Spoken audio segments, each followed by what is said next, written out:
கிழக்கு ஆப்பிரிக்க நாடுகளில் ஒன்றான தான்சானியா அப்படின்ற நாட்டில் இருக்கக்கூடிய பழங்குடி மக்கள் திராவிட மாடல் ஆட்சியினுடைய சாதனைகள், பழங்குடி மக்களுக்கு திராவிட மாடல் ஆட்சி செய்யக்கூடிய நன்மைகள் இதெல்லாம் பாராட்டி ஒரு நடனத்தை ஆடியிருக்காங்க. அதுதான் இப்பொழுது சமூக வலைதளங்களில் வைரலாக போயிட்டு இருக்கு. திராவிட மாடல் ஆட்சி இந்தியாவுக்கு தானே வழிகாட்டுது அப்படின்னு நினைச்சுக்கிட்டு இருந்தோம். ஆனால் அப்படி கிடையாது. இப்பொழுது ஆப்பிரிக்கா வர போய் வழிகாட்டிக்கிட்டு இருக்கு. அடுத்தது அமெரிக்காவை தான் வழிகாட்டும்னு நினைக்கிறேன். அவனை சொல்லி நிறுத்துங்களேன்டா, அவன் நிறுத்துற அந்த லூசுக்கு மட்டும் வந்துட்டே இருக்கான். என்னடா இது, நம்ம இந்த ஊர்ல தான் வாழ்ந்துகிட்டு இருக்கோம், தமிழ்நாட்டில் இருக்கோம், நமக்கு ஒரு திட்டமும் அப்படி தெரியலையே, எதை பார்த்து இவங்க வியந்தாங்க இந்த மக்கள் அப்படின்னு பார்க்கும்பொழுது சில விஷயங்கள் நமக்கு கிடைச்சிருக்கு. என்னத்தை பார்த்து இவங்க வியந்திருப்பாங்க? சென்னையில பூர்வகுடி மக்களை இங்கிருந்து வெளியேற்றி அந்த இடங்கள்ல வேறு வேறு வளர்ச்சி திட்டங்கள் அப்படின்னு சொல்லிட்டு வேறு வேறு திட்டங்களை நடைமுறைப்படுத்துறாங்க இல்லையா? அதாவது சமீபத்தில் கூட அனகாபுத்தூர் அப்படின்ற இடத்துல இருந்து அங்க இருக்கக்கூடிய பூர்வகுடி மக்களை எங்கேயோ தூக்கி ஓரமா போட்டு அங்க நாங்க வளர்ச்சி செய்ய போறோம் அப்படின்னு அந்த மக்களுடைய வாயிலையும் வயிற்றுலையும் அடிச்சாங்க இல்லையா? ஸோ இது பெரிய ஒரு சாதனை, இது பெரிய திட்டம். அதை கூட அவங்க பார்த்து அந்த ஆப்பிரிக்க மக்கள் பார்த்து வியந்திருக்கலாம், நடனமாடி இருக்கலாம். அதன் பிறகாக ஆள் கடத்தல் வழக்குல நீதிமன்ற உத்தரவின் பேர்ல ஒரு ஏடிஜிபி ஜெயராம் அப்படின்றவர் நேற்று கைது செய்யப்பட்டிருக்காரு இல்லையா? அதை கூட பார்த்து அந்த கிழக்கு ஆப்பிரிக்க மக்கள் வியந்திருக்கலாம் நினைக்கிறேன். அதன் பிறகாக வேங்கைவயல்ல அந்த பாதிக்கப்பட்ட மக்களே குற்றவாளிகள் அப்படின்னு சொல்லி அவங்க தான் இந்த குற்றத்தை செஞ்சிருக்காங்க அப்படின்னு குற்றப்பத்திரிகைலாம் தாக்கல் பண்ணாங்க இல்லையா? அவங்க தான் அப்படின்னு சொல்லிட்டு ஒருவேளை அதை பார்த்து, ஏன்னா பழங்குடி மக்களுக்கு சிறப்பாக ஸ்டாலின் ஆட்சி செஞ்சுட்டு இருக்காராம், அதை பார்த்து அந்த பழங்குடி மக்கள் வியந்திருக்காங்க. ஸோ பட்டியல் மக்கள் எவ்வளவு நன்மை செஞ்சிருக்காங்க பாருங்க வேங்கைவயல்ல. ஸோ இதை பார்த்து கூட அவங்க வியந்திருக்கலாம் அந்த ஆப்பிரிக்க மக்கள்.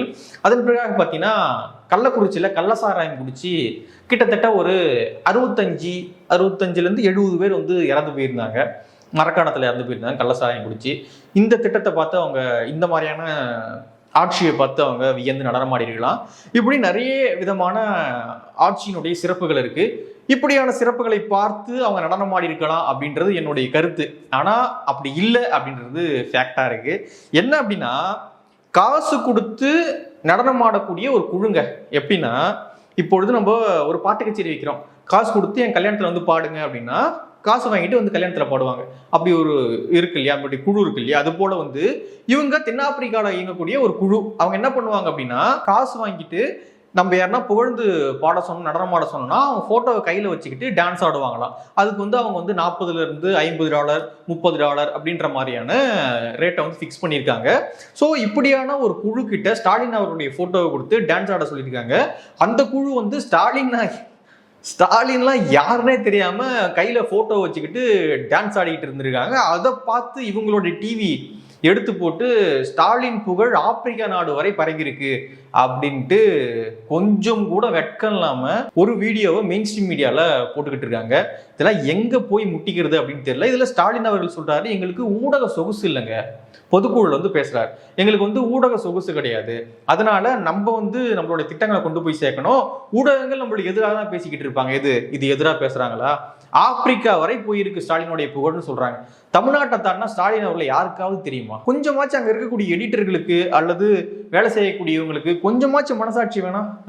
ஒரு பத்திரிகை துறையில ஒர்க் பண்றோம், ஸ்டாலின் அவர்களுடைய புகழ் ஆப்பிரிக்கா வரை போயிருக்குன்னு வீடியோ போடுறோமே, இது வெட்கமா இல்லையா அப்படின்றது கூட அவங்களுக்கு தெரியாம இந்த மாதிரியான வீடியோக்களை சமூக வலைதளங்களை போட்டு ஸ்டாலின் புகழ் ஆப்பிரிக்கா வரை போயிட்டு இருக்குன்னு போட்டுக்கிட்டு இருக்காங்க. அங்க இருக்கக்கூடிய ஏதோ ஒரு டாக்டரா, அவர் அங்க சமூக சேவை செய்யறாராம். அவர் ஸ்டாலின் திட்டத்துல அவங்க கிட்ட சொல்லியிருக்காராம். அவங்க உடனே வியந்து போய் அந்த போட்டோ, ஸ்டாலின் அவருடைய போட்டோ வச்சுக்கிட்டு ஆடினாங்களாம். இதை நம்ம நம்பணுமா? இப்படியான கேலி கூத்துகள் இப்பொழுதுதான் நடக்குதா அப்படின்னு பாத்தீங்கன்னா கிடையாது. ஸ்டாலின் ஆட்சியில இப்படியான கேலி கூத்துகள் அடிக்கடி நடந்துகிட்டே தான் இருக்கு. இதற்கு முன்பாக நாங்க உலகக்கோப்பையை வின் பண்ணிட்டோம் அப்படின்னு சொல்லிட்டு, மாற்றுத்திறனாளிகளுக்கான உலகக்கோப்பையை வின் பண்ணிட்டோம் அப்படின்னு சொல்லிட்டு ஏதோ ஒரு ஆளு ராமநாதபுரத்துல இருந்து எங்கேயோ இந்த நாச்சியப்பன் பாத்திர கடையில அச்சடிச்ச ஒரு கோப்பையை கொண்டாந்து கொடுத்து முதலமைச்சர்கிட்ட கொடுத்து போட்டோ எடுத்துட்டு போயிருக்கான். அதன் பிறகுதான் கண்டுபிடிக்கிறாங்க அவன் ஒரு மேட்ச்லையும் கலந்துக்கல, ஒன்னையும் கலந்துக்கல, முதலமைச்சர் அப்பட்டமா ஏமாத்தி இருக்கான் அப்படின்றது அப்பொழுதுதான் தெரிய வந்திருக்கு. அப்பொழுதே மக்கள் உணர்ந்திருக்கணும் இந்த ஆட்சியினுடைய லட்சணம், இங்க இருக்கக்கூடிய உளவுத்துறையினுடைய லட்சணம். ஒரு முதலமைச்சர் கிட்ட ஒரு நபர் போயிட்டு உலகக்கோப்பையை நான் வின் பண்ணிட்டேன் அப்படின்னு சொல்லிட்டு, கிரிக்கெட்ல நான் பெரிய சாதனையை பண்ணிட்டேன் அப்படின்னு ஒரு கப் எங்கேயோ பாத்திர கடையில அச்சடிச்ச கப்பை கொண்டாந்து ஸ்டாலின் கிட்ட காட்டி போட்டோ எடுத்துட்டு போயிருக்கான். கூட அமைச்சர் நிற்கிறாரு, முதலமைச்சர் நிற்கிறாரு. இதெல்லாம் எங்க போய் இடிச்சுக்கிட்டு கேட்டா வந்து சிறப்பான ஆட்சி நடக்குது, இந்த மாதிரியான ஆட்சி நாங்கள் எங்கேயுமே பார்த்தது இல்லை அப்படின்னு வந்து சொல்லிட்டு இருக்காங்க. இன்னொரு பக்கம் பார்த்தீங்கன்னா நேற்று ஒரு ஏடிஜிபி ஆழ்கடத்தல் வழக்குல நீதிமன்ற உத்தரவின் பேர்ல சிறையில் அடைக்கப்பட்டிருக்காரு. காவல்துறையினுடைய அமைச்சர் யாரு? முதலமைச்சர். முதலமைச்சர் அவர்கள் இதற்கு என்ன சொல்ல போறாரு? அவங்கள வந்து அந்த ஏடிஜிபிய தீவிர ஆலோசனைக்கு பிறகு இப்பொழுதுதான் வந்து சஸ்பெண்ட் பண்ணியிருக்காங்க. நேற்று இது மட்டும் இல்லாமல் நேற்று ஒரு 80 வயது மூதாட்டிய கடலூர் மாவட்டத்தில் ஒரு போதை ஆசாமி வந்து பாலியல் வன்கொடுமை செஞ்சிருக்காங்க.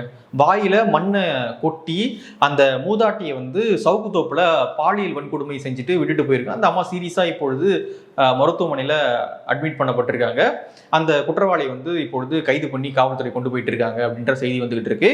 இதற்கு முன்பாக வேலூர் பக்கத்துல இதே போல 19 வயசு இவனுக்காச்சும் ஒரு 40 வயசு இருக்கும் போல, அந்த பையனுக்கு வந்து 19 வயசு மது போதையில, இதுவுமே மது போதை தான், மது போதையில 80 வயசு பாட்டியை வந்து மூதாட்டியை வந்து வன்கொடுமை வந்து நேற்று செஞ்சிருக்காங்க. அது கடலூர். அதற்கு முன்பாக அதே மாதிரி 80-85 வயசு மூதாட்டியை வந்து ஒரு 19 வயசு பையன் மது போதையில பாலியல் வன்கொடுமை வந்து செஞ்சிருக்கான். அந்த அம்மாவும் சீரியஸா வந்து இருந்திருந்தாங்க. அவங்க அந்த பையனை வந்து கைது பண்ணியிருந்தாங்க அப்படின்ற செய்திகள்லாம் நம்ம பார்த்திருப்போம். இப்படி தொடர்ச்சியாக தமிழ்நாடு முழுக்க பெண்களுக்கு எதிரான குற்றங்கள் வந்து நடந்துகிட்டு இருக்கு. படுகொலைகள் வந்து தொடர்ச்சியாக நடந்துகிட்டு இருக்கு. கள்ளச்சாராய மரணங்க, கிட்டத்தட்ட 70 பேர் வந்து கள்ளச்சாராயம் குடிச்சு இறந்து போயிருக்காங்க. இது எவ்வளவு பெரிய இஷ்யூ.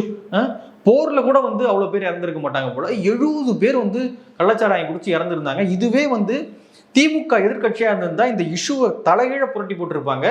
தமிழ்நாட்டினுடைய சாபக்கேடு. இன்னைக்கு எதிர்கட்சிகள் அவ்வளவு வீக்கா இருக்காங்க. அதிமுக எல்லாம் வந்து படுத்து தூங்கிட்டு இருக்காங்க. அந்த 2024 எலெக்ஷன் வந்தா எழுப்பி விடுங்க தயவு செய்து, அவங்க வந்து அப்பொழுது ஓட்டு மட்டும் கேட்பாங்க. அதன் பிறகு அண்ணா யூனிவர்சிட்டியினுடைய அந்த இஷ்யூ தெரிஞ்சிருக்கும். அந்த வளாகத்துக்குள்ளேயே போய் ஒருத்தவங்க பண்ண வேலை. அதன் பிறகு நிறைய புகைப்படங்கள்லாம் வெளியாச்சு. அமைச்சர் கூட இருக்கிற மாதிரியான புகைப்படங்கள் வெளியாச்சு. ஒரு குற்றவாளி இதற்கு இப்பதான் குற்றம் பண்றானா அப்படின்னு கேட்டீங்கன்னா கிடையாது. இதுக்கு முன்பாகவே அவன் மீது வழக்கெல்லாம் இருந்திருக்கு. ஆனா உளவுத்துறையை பாருங்க, அமைச்சர்கிட்ட அவனை ஈஸியா போட்டோ எடுக்க அலோவ் பண்ணியிருக்காங்க. அவன் வீட்டு வாசல்ல உட்காந்து நான் சாப்பிட்டேன் அப்படின்னு அமைச்சர் சொல்றாரு. ஏற்கனவே அவன் மீது குற்ற வழக்குகள் இருக்கு. அதெல்லாம் ஒன்னுத்தையுமே வந்து இந்த காவல்துறையை உளவுத்துறையை ஆராயாம இவ்வளவு ஈஸியாக அமைச்சர்கிட்ட அவனை வந்து அலோவ் பண்ணிருக்கீங்க. இது யாருக்கு நீ கெட்ட பேர்? அமைச்சருக்கு தான் கெட்ட பேர். அதே போல வந்து முதலமைச்சர் கிட்ட ஒருத்தன் கோப்பையை கொண்டு வந்து நான் வேர்ல்டு கப் வின் பண்ணிட்டு சொன்னான். அதுல வந்து இப்ப யாருக்கு கெட்ட பேரு? முதலமைச்சருக்கு தான், அரசுக்கு தான் கெட்ட பேரு. இது எல்லாத்தையும் மொத்தமாக கண்ட்ரோல் பண்ற ஸ்டாலின் அவர்கள் இது எதையுமே கவனிக்காம ரொம்ப லெத்தாஜிக்கா செயல்படுறாரு அப்படின்னு எதிர்கட்சிகள், பத்திரிகையாளர்கள் நிறைய பேர் வந்து சொல்லிக்கிட்டே இருக்காங்க. அது உண்மைதானோ அப்படின்ற அளவுக்கு தொடர்ச்சியான சம்பவங்கள் வந்து நடந்துகிட்டே இருக்கு.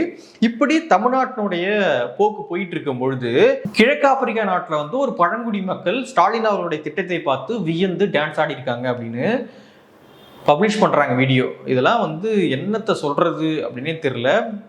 இந்த ஆட்சியினுடைய லட்சணம் ஒரு நாளும் வந்து வெளிப்பட்டுக்கிட்டே இருக்கு. பிரதான எதிர்கட்சியான அதிமுக அவங்களுடைய சண்டையை பார்க்கவே சரியா இருக்கு அப்படின்ற காரணத்தினால திமுகவுடைய ஆன்டி இன்கம்பன்சியை இன்னும் அதிகமாக்குவதற்கான வேலைகள்லாம் அவங்க ஈடுபடலை. ஆல்ரெடி ஆன்டி இன்கம்பன்சி இங்கே இருக்கு. அதை வந்து வாக்குகளாக மாற்றணும் இல்லையா? இன்னும் திமுகவுக்கு எதிரான ஆன்டி இன்கம்பன்சி ஏற்படுத்தணும்ல. அந்த வேலையை அதிமுக செய்யாம அவங்க வீட்டில் படுத்து தூங்கிட்டு இருக்காங்க. இப்பொழுதுதான் ட்விட்டர்ல வந்து ஆக்டிவா இருக்காரு திரு எடப்பாடி பழனிசாமி அவர்கள். விரைவில் பார்க்கலாம் வேற ஏதாவது போராட்டத்தை முன்னெடுக்கிறாங்களா என்ன அப்படின்ட்டு பார்க்கலாம்.